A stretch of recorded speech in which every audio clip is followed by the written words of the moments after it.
Assalamualaikum warahmatullahi wabarakatuh. Bagaimana kabarnya Baraya Mbu Anara? Mudah-mudahan di pagi hari ini kita senantiasa sehat lahir dan batin. Baraya Mbu Anara, hari ini kebetulan hari Minggu. Saya sedang berada di halaman rumah saya. Tadi pagi saya sudah melakukan olahraga jogging di sekitar rumah. Kemudian dilanjutkan dengan menyiram tanaman. Karena sudah beberapa bulan ini tidak turun hujan, sehingga ada beberapa tanaman yang tumbuh di halaman rumah mulai layu, bahkan mengering hampir mati. Makanya tadi selepas olahraga saya langsung menyiram tanaman-tanaman ini. Sekarang saya sedang berada di pojok selatan rumah saya. Di sini ada satu tanaman, daunnya hijau, cukup subur. Mari kita lihat. Ini tanamannya kebetulan sedang berbunga dan ukurannya lebih tinggi dibandingkan dengan tanaman yang lain. Ada yang tahu di antara Baraya Mbu Anara tanaman apakah ini? Ya, betul. Ini adalah zodia. Bagi saya, tanaman zodia ini merupakan primadona di halaman rumah. Karena apa? Selain sebagai tanaman hias, zodia ini bisa dimanfaatkan untuk obat. Apa saja manfaat dari tanaman zodia ini? Yang pertama, zodia ini mengandung 2 senyawa yang tidak disukai oleh nyamuk atau serangga, sehingga tanaman zodia ini dikenal sebagai tanaman pengusir nyamuk atau serangga. Jadi tidak ada serangga atau nyamuk yang mau dekat dengan tanaman yang satu ini.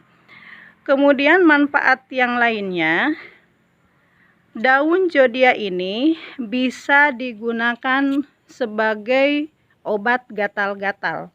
Bagaimana caranya? Caranya daunnya itu tinggal digosokkan atau dioleskan ke bagian tubuh yang gatal-gatal tersebut.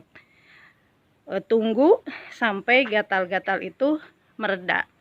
Nah, manfaat yang lainnya, zodia ini bisa digunakan sebagai obat bau badan. Caranya sama dengan tadi, yaitu dioleskan atau digosok-gosok ke seluruh badan kita, sehingga badan kita yang bau menjadi wangi. Itu adalah di antara manfaat dari zodia ini. Nah, mungkin di antara Baraya Mbu Anara ada yang bertanya, bagaimana cara merawat tanaman zodia ini? Sebetulnya tanaman ini cukup mudah cara merawatnya, tidak ribet seperti tanaman hias yang lain. Saya sendiri merawat tanaman zodia ini dengan cara menyiramnya 1-2 kali dalam sehari. Bisa di pagi hari dan bisa di sore hari. Nah, kebetulan saya menanam zodia ini langsung di tanah dan letaknya berdekatan dengan keran air. Nah, ini keran airnya, sehingga kalau menyiram tanaman zodia ini tidak harus jauh-jauh ya, karena keran ini letaknya di pinggir tanaman zodia ini.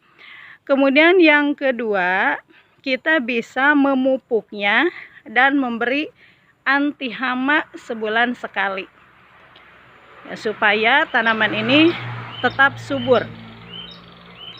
Kemudian yang ketiganya, tanaman ini sebaiknya ditanam di tempat yang strategis sehingga bisa menerima asupan matahari, sinar matahari ya, secara langsung. Bahkan ada juga yang menanam tanaman zodia ini di dalam pot, tetapi saya langsung menanamnya di dalam tanah yang kebetulan cukup strategis tempatnya, sehingga bisa tersinari matahari dengan langsung. Nah, supaya lebih subur lagi, boleh dipangkas tanaman ini sehingga akan muncul atau tumbuh tunas-tunas yang baru. Nah, kebetulan tanaman zodiak yang ada di halaman rumah saya ini cukup subur, letaknya juga cukup strategis, sehingga kalau misalnya saya sedang berada di halaman rumah, insya Allah saya terhindar dari nyamuk dan serangga. Nah, bagaimana Baraya Mbu Anara tertarik menanam zodiak ini? Kalau tertarik, tinggal langsung menanamnya atau membelinya di kios tanaman hias. Harganya kisaran 7-15 ribu, atau yang lebih besar ukurannya mungkin lebih mahal lagi ya. Ya, sekian, terima kasih. Mudah-mudahan Baraya Mbu Anara juga tertarik untuk menanam tanaman zodiak ini. Salam sehat. Wassalamualaikum warahmatullahi wabarakatuh.